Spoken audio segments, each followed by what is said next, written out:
महाराष्ट्राचे ग्रामपंचायत अधिकारी सेवानिवृत्त ग्रामपंचायत अधिकाऱ्याची आजचं जे भीक मागो आंदोलन आहे ते प्रशासन मागटल्या 8-10 महिन्यापासून सेवानिवृत्त ग्रामपंचायत अधिकाऱ्याचे जे पेन्शनचे लाभ आहेत कुठलाही लाभ मंजूर करायला तयार नाही।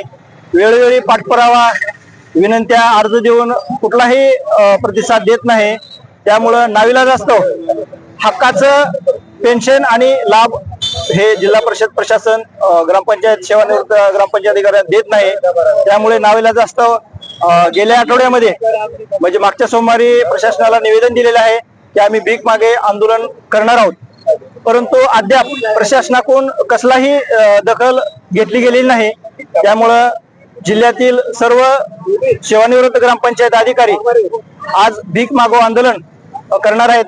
जिल्हा परिषदचे सन्माननीय अध्यक्षा, जिल्हा परिषदेच्या मुख्य कार्यकारी अधिकारी, जिल्हा परिषदचे उपमुख्य कार्यकारी अधिकारी, सामान्य प्रशासन यांच्या दालनामध्ये जाऊन हे सेवानिवृत्त ग्रामपंचायत अधिकारी भीक मागून ते जमलेली जी भीक आहे, जमलेला जो निधी आहे भीक मागून, तर तो निधी मुख्यमंत्री सहाय्यता निधीला वर्ग करणार आहेत की वर्ग करून जिल्हा प्रशासनाचा निषेध करणार आहेत।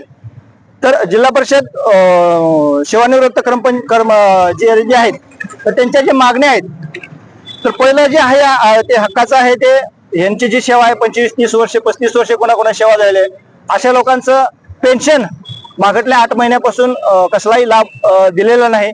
तर हे हक्काचं पेन्शन जे आहे ते दिलं पाहिजे। त्यांच्या पाठीमागे कुटुंब आहे आणि वय वाढल्यामुळं आरोग्याचे प्रश्न आहेत, तर हे कुठलंही त्यांचं हक्काचं पेन्शन त्यांनी बंद केलेलं आहे।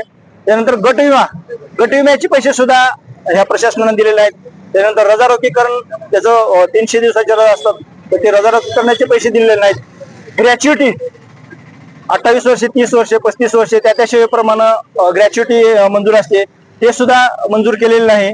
त्यानंतर अंतिम भविष्य निर्वाह निधी हे दिलेलं नाही। त्यानंतर विभागीय चौकशी प्रकरण जी आहेत तर त्यांचा निकाल लागून 1 वर्ष झालं तर त्याचा सुद्धा निकाल लावलेला नाही आणि तो निकाल लागल्यामुळे त्यांचे जे इतर लाभ आहेत तर ते सुद्धा बंद आहेत। सेवानिवृत्त ग्रामपंचायत अधिकाऱ्याची विभागीय चौकशी प्रलंबित आहे, त्याचे निकाल सुद्धा 1 वर्ष झालं लागलेले आहेत, त्याच्यावर सुद्धा जिल्हा प्रशासन पंचायत विभाग कुठलीही कारवाई करत नाही। त्यामुळं त्यांचं कुटुंब जे आहे ते वाऱ्यावर पडलेलं आहे, उघड पडलेलं आहे। त्यांच्या कुटुंबाला उदरनिर्वाह करण्यासाठी पैसे नाहीत।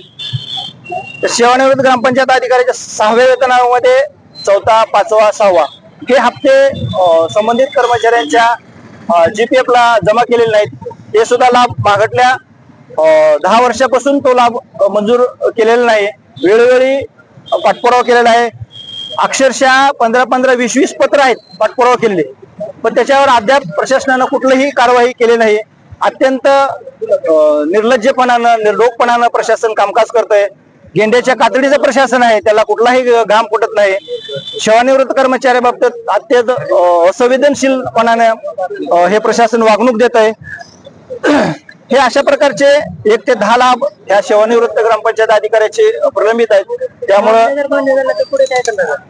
आजचं हे पहिला टप्पा आहे की आज आपण भीक मागो आंदोलन करत आहोत। तर ह्या आंदोलनामधून जो निधी जमणार आहे तो निधी मुख्यमंत्री सहाय्यता निधीला जमा करून त्याच्यामध्ये आपण जिल्हा प्रशासनाचा निषेध व्यक्त करणार आहोत। एवढ्यावर तर शासन म्हणजे जिल्हा प्रशासन त्याला काय घाम फुटेल का? ग्रामपंचायत अधिकाऱ्याबद्दल दया येईल का? या हक्काचं त्यांचे प्रश्न मिटतील का? यानंतर जर नाही प्रश्न मिटला ह्या सेवानिवृत्त ग्रामपंचायत अधिकाऱ्याचा, त्यानंतर मात्र सहकुटुंब सहपरिवार आंदोलन जिल्हा परिषदच्या मुख्य कार्यकारी अधिकाऱ्यांच्या दालनामध्ये हजर राहून त्यांचं कामकाज बंद पाडण्याचं पुढचा आंदोलनाचा टप्पा सेवानिवृत्त ग्रामपंचायत अधिकारी करणार आहेत। तर अशा प्रकारे हे आंदोलन टप्प्याटप्प्याने चालणार आहे। त्या टप्प्याला प्रशासनानं दखल घेऊन ह्या सेवानिवृत्त ग्रामपंचायत अधिकाऱ्यास हक्काचे जे मागण्या आहेत त्या लवकरात लवकर पूर्ण कराव्या अशी विनंती आहे। त्यांच्या